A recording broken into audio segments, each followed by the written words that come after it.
Hello everyone and welcome to another Navis Nobilite ship overview. And today we are moving into my personal favorite class of ship, the Grand Cruisers.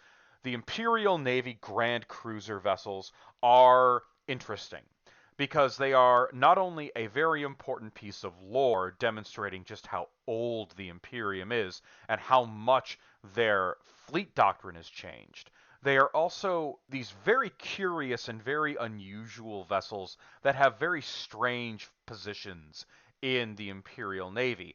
You're getting a huge amount of durability in these Grand Cruisers for very cheap points, but you're going to find that their weapons are situationally useful. And because they have such heavy restrictions in how you can take them, it's very hard to actually double up and really take advantage of some of their firepower.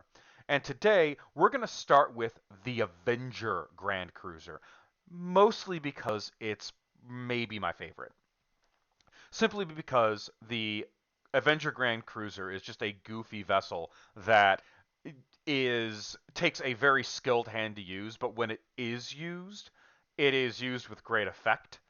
And it also makes for a phenomenal distraction on the battlefield because it's one of those ships that you just can't ignore unless you want to watch it cause an incredible amount of damage.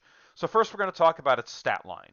Grand Cruiser, 10 hits. All Grand Cruisers in this game have 10 hits. Speed of 20 centimeters, turns at 45, 3 shields. All but one Grand Cruiser comes standard 3 shields. Armor 5 plus, 3 turrets. And a very simple weapons loadout. Strength 16 port and starboard weapons batteries at 30 centimeters. Short range, but incredibly punchy. If you get this thing into the enemy lines, it's going to cause some havoc. In fact, it's going to cause so much havoc that most enemies take one look at it and shoot it down before it gets anywhere close. And for good reason. It has a huge amount of firepower, but I'm sure that you're thinking, okay, but if the enemy's just going to shoot the damn thing, why take it?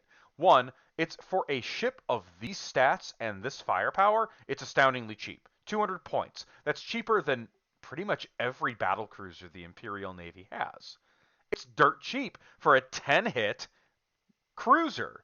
This thing has battleship grade firepower, cruiser grade maneuverability. Yeah, it's short ranged, but if it gets there, it causes a lot of pain, and it can take a licking and keep on ticking.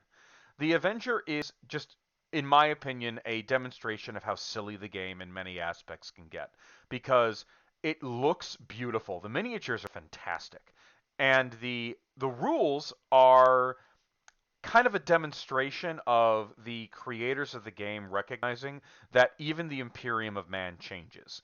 Personally, I have used these on a regular basis, and I have about a 50-50 spread of either being wildly effective or hilariously bad.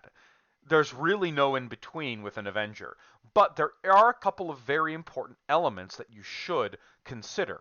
There are a lot of upgrades that the Imperial Navy at certain points in the game can take, like Space Marine boarding parties. If you can throw Space Marines onto this thing, you suddenly have a Grand Cruiser with a +2 to board, and 10 hits is nothing to be upset about when you're boarding an enemy.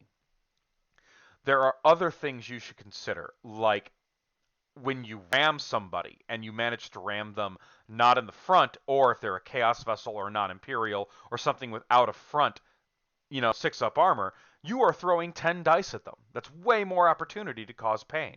With 10 hits, it's a lot harder to board this vessel because you have a lot of defense. With 3 turrets, your boarding value when being boarded is 13. That is a lot. That is a huge amount. These ships sacrifice firepower for durability.